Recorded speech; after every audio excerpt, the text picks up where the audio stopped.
Welcome back to my channel study with IAS. आज के video में हम लोग जॉइंट्स या संधि के बारे में स्टडी करेंगे, यानी कौन सी बोन जो है किस जॉइंट से, किस संधि से या कहाँ से जुड़ी है, उस जॉइंट्स का कुछ नाम होता है, तो उसके बारे में हम स्टडी करेंगे। जैसे कुछ जॉइंट्स होते हैं जो इमूवेबल या मूव नहीं करते हैं और फाइब्रस होते हैं, यानी अचल और रेशेदार होते हैं, यानी उनमें कोई मूवमेंट नहीं होता है और वो रेशेदार होते हैं। जैसे कि दांत के जॉइंट्स हैं और खोपड़ी, या इन्हें सूचर भी कहते हैं, खोपड़ी या सूचर भी कहते हैं। जैसे खोपड़ी जो हमारे जो सर की बोन्स हैं वो एकदम हेयर लाइक स्ट्रक्चर से जुड़े होते हैं, यानी वो जॉइंट्स बिल्कुल हमें पता नहीं चलता है, एकदम रेसे के जैसे जॉइंट से वो जुड़े रहते हैं आपस में। फिर सेकेंड है स्लाइटली मूवेबल, यानी जो थोड़ा थोड़ा मूव करें। कार्टिलेजिनस जो बोन्स होती हैं वो जो हैं थोड़ा थोड़ा मूवमेंट करती हैं, यानी उसमें बहुत ज़्यादा नहीं लेकिन थोड़ा थोड़ा मूवमेंट होता है। जैसे रिब्स और बैकबोन जो है हम थोड़ा सा ऊपर नीचे आगे पीछे कर सकते हैं। रिब्स को भी हम जैसे सांस लेते हैं तो उसको हम फुला सकते हैं, यानी ऊपर नीचे थोड़ा बहुत रिब्स जो है करता है। लेकिन फ्रीली मूवेबल जो होती हैं उन्हें हम साइनोवियल जॉइंट्स कहते हैं। ये पूर्ण रूप से मूव करती हैं, ऊपर नीचे और आगे पीछे, और ये कई टाइप्स की होती हैं। Ball socket, saddle, hinge, pivot and gliding. तो फर्स्ट है इसमें बॉल एंड सॉकेट जॉइंट्स, जिसको हम कंदुक खलिका संधि भी कहते हैं। ये जो है हमारे शोल्डर, कंधे और वेस्ट कमर या हिप का जॉइंट होता है। जो शोल्डर है हम उसे क्या है बॉल सॉकेट, यानी जो बॉल जैसा स्ट्रक्चर रहता है और उसमें जो है एक फीट होता है। जैसे हमारा हाथ है कंधे से जुड़ा हुआ है तो ये क्या है कंदुक खलिका, यानी बॉल की तरह स्ट्रक्चर है, उसमें हमारा हाथ जो है वहाँ पे जुड़ा है और ये चारों तरफ मूव करता है। हमारी कमर जो है ये भी चारों तरफ आगे पीछे और दाएं बाएं मूव कर सकती है। तो यहाँ पे शोल्डर और कंधा और कमर में जो है बॉल और सॉकेट कंदुक खलिका जॉइंट्स पाई जाती हैं। फिर सेकेंड है सैडल, इसे हम काठी जोड़ कहते हैं या इसे हम सेलर जॉइंट्स के नाम से भी जानते हैं। ये जो है अंगूठे में पाई जाती है, ये हमारे अंगूठे में पाई जाती है। जैसे अंगूठा जो है हम उंगलियों की अपेक्षा अंगूठा ज़्यादा इधर उधर घुमा सकते हैं। फिर है हिंज या काज जोड़ कहते हैं जिसे, या कब्जा जोड़। जैसे दरवाज़ा जो है वो एक तरफ खुलता है, दूसरे साइड हमारा डोर जो है ओपन नहीं होता है। जैसे एल्बो जॉइंट्स है, केहूनी का जोड़ है जो हमारे हाथ का जो जॉइंट्स है बीच में, तो ये जो है सामने की तरफ खुलता है, पीछे की तरफ नहीं मुड़ता है। वैसे ही एंकल जॉइंट, टखने का जोड़, जो पैर का पंजा होता है उसका भी जोड़ जो है आगे की तरफ मुड़ता है, पीछे नहीं जाता है। नी जॉइंट्स यानी घुटने का जो जोड़ है वो भी पीछे की तरफ मुड़ता है, आगे की तरफ नहीं मुड़ता है। तो एल्बो जॉइंट्स, एंकल जॉइंट्स और नी जॉइंट्स में यानी केहूनी, टखने का जोड़ और घुटने में हिंज जॉइंट्स पाया जाता है, जिसको हम कब्जा जोड़ कहते हैं। नेक्स्ट है पाइवोट जॉइंट्स, धुरी जोड़ जिसे कहते हैं, धुराग्र संधि।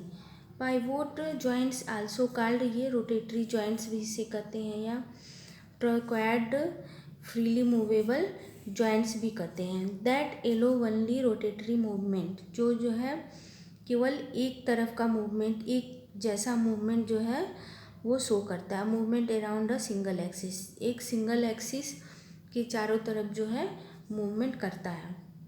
The moving bone rotates with in a ring, जैसे कि ये जो है ये एक बॉल है,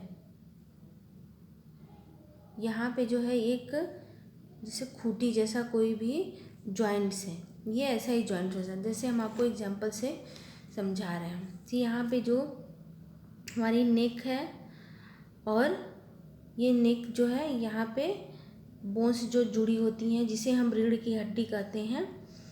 तो जो ये इलिप्सिड जो बोन है जैसे स्कल है ये हमारी खोपड़ी है, और जैसा कि हम बताए थे कि जो रीढ़ की सबसे ऊपरी हड्डी है उसको हम एटलस कहते हैं, जो हमारी गर्दन और स्कल से जुड़ी होती है। तो उस जॉइंट्स को जो है हम इलिप्सिड जॉइंट्स कहते हैं, और ये आगे पीछे यानी गर्दन को आगे पीछे जो है मूवमेंट प्रदान करती है। लेकिन पाइवोट जॉइंट्स जो है एटलस के जो है नीचे और एक्सिस, ये जो एक्सिस है और एटलस के बीच में जो जॉइंट्स होता है उसे हम पाइवोट या धुरी जोड़ कहते हैं। ये जो है हमारी गर्दन को दाएं बाएं का मूवमेंट प्रदान करती है, इससे हमारी गर्दन जो है दाएं और बाएं घूम सकती है।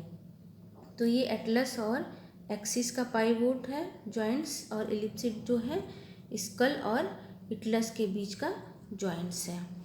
फिर नेक्स्ट है ग्लाइडिंग या संसर्पी संधि यानी सरकना, जैसे एक दूसरे के ऊपर ऐसे कोई भी सामान हो सरके तो वो वाला ये जॉइंट्स है। Gliding joints occur between the surface of two flat bones, जो दो फ्लैट बोन्स होती हैं वहाँ पे ये ग्लाइडिंग जॉइंट्स पाया जाता है। That are held together by ligaments, और ये लिगामेंट्स के थ्रू जो है मूवमेंट करता है। Some of the bones in your wrist and ankles, जैसे जो हमारी कलाई और एंकल में कुछ बोन्स होती हैं जो कि आगे पीछे हम जिसे मूवमेंट कर सकते हैं। तो ये ग्लाइडिंग जॉइंट्स जो है हमारी रिस्ट और एंकल्स में पाई जाती है, यानी हमारी कलाई और पैर के पंजे में पाई जाती हैं। Up and down, left and right diagonally, यानी जो है ये ऊपर नीचे और लेफ्ट एंड राइट जो है मूवमेंट करती है, जिससे कलाई की जॉइंट्स हैं और हथेली का जो जॉइंट्स है। फिर है कुछ पॉइंट्स हैं जो हम इम्पॉर्टेंट है जिससे अक्सर क्वेश्चन पूछा जाता है कि कौन सा टिश्यू पाया जाता है बोन्स में, कौन सा टिश्यू पाया जाता है। वैस्कुलर टिश्यू संवहनीय ऊतक पाया जाता है जो कि बोन्स को बाइंड किए रहता है। लिक्विड जो है साइनोवियल लिक्विड पाया जाता है, हमारी दो हड्डियों के बीच में जहाँ पे जॉइंट्स होती हैं वहाँ साइनोवियल लिक्विड पाया जाता है। यही अगर ख़त्म हो जाता है तो दो हड्डियाँ जो है कार्टिलेज घिस जाती हैं और हड्डियाँ आपस में टकराने लगती हैं और आवाज़ आती है हड्डियों से, चोंय चोंय की आवाज़ आती है। अर्थराइटिस, इसमें जो है अर्थराइटिस जो गठिया रोग है, इसमें हड्डियों के बीच में वही साइनोवियल लिक्विड ख़त्म हो जाता है और वहाँ पे यूरिक एसिड जो है भर जाता है, जिससे हमारे जॉइंट्स में बहुत ज़्यादा पेन होता है, जिसे हम गठिया का रोग कहते हैं। और टेंडन जो है मसल और बोन्स को बाइंड करते हैं। टेंडन के द्वारा हमारी मसल और बोन्स जो है आपस में बंधी रहती हैं या चिपकी रहती हैं। और लिगामेंट जो होते हैं वो बोन से बोन को जोड़ते हैं। जैसे अगर लिगामेंट्स जो है टूट गया तो क्या